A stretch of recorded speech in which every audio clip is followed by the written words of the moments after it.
کہ من زحزح عن النار وادخل الجنت فقد فاز۔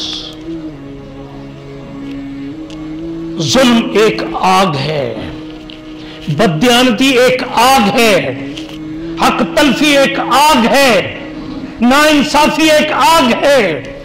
من زحزح عن النار، جس نے اپنے آپ کو اس آگ سے بچا لیا، اللہ کی اسے مدد مل گئی۔ اور وہ کسے ملتی ہے؟ جو مانگتا ہے اللہ سے۔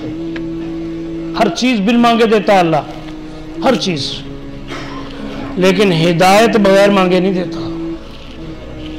دنیا کی سب سے قیمتی چیز اسی کو ملتی ہے جو اس کا طالب بنتا ہے۔ تبھی تو قرآن میں اللہ کہتا ہے انلزمکموہا وانتم لہا کارہون۔ تم نے یہ سمجھ لیا ہے کہ اللہ تمہارے سر ہدایت یوں ہی مر دے گا جب کہ تم نہیں چاہ رہے؟ ایسا نہیں ہوگا۔ ہدایت تو اسی کو ملے گی جو ہدایت کا طالب بنے گا۔ میں نے عرض کیا تھا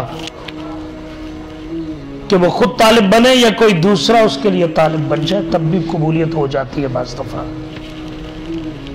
کہ گھر سے تلوار کے دستے پہ مضبوطی سے ہاتھ رکھے عمر بن خطاب یہ کہتے ہوئے نکل رہا ہے کہ آج میں نعوذ باللہ محمد صلی اللہ علیہ وسلم کو ختم کر کے آؤں گا، اس سے بہت پہلے رات کو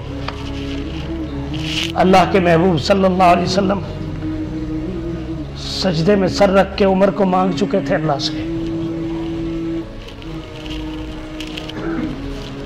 اور وہ محمد صلی اللہ علیہ وسلم کی طلب عمر کے لیے اللہ کے ہاں قبول ہو چکی تھی